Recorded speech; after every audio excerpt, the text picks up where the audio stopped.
Este el sitwasyon na Ramillano Drive Zone 2 na barrio de Tumaga por causa na seguiditos ulan del mga pasaw días. Ya subi el agua na di ila lugar ita desculpa el mga residentes na lugar con el proyecto de sistema de desagüe que no hay pa acaba construir.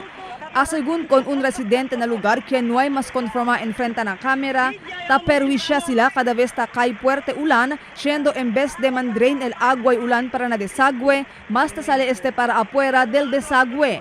Y sabi el news team kay proyecto ese del gobierno local y hindi del barangay. Asegun con el ingeniero del ciudad Luis Vicente Despalo, ya aloca fondo de más de 2 millones de pesos el gobierno local para con este proyecto. El RC Construction según el taase con este. Asegun con Despalo, ya conecta sila con este desagüe na daan niya ta existi desagüe na lugar y para na Rio de Tumaga el punta del desagüe.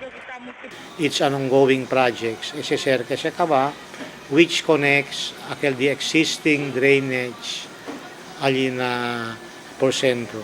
Tabuta se towards the river se agua, tabuta ese Tumaga River.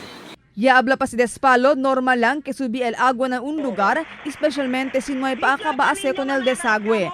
Pero asegun con Despalo, esperanzao ay kompletaya el proyecto dentro de este mes de noviembre. El momento según kompletaya el proyecto ay menoraya el problema de avenida en ese lugar. Na normal it might be possible, no? Actually pa yung mga trangkada anay del drainage just to block the water anay. Now once completed el project ay limpia man sila sa trabes. Para nemas kel kayseneli tapone sako in between ang mga imbornals.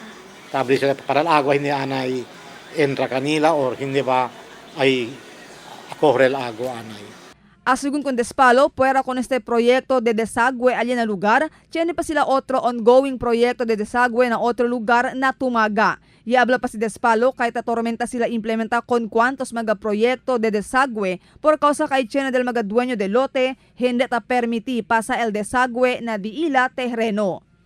Marifita Mayo, Dateline Zamboanga.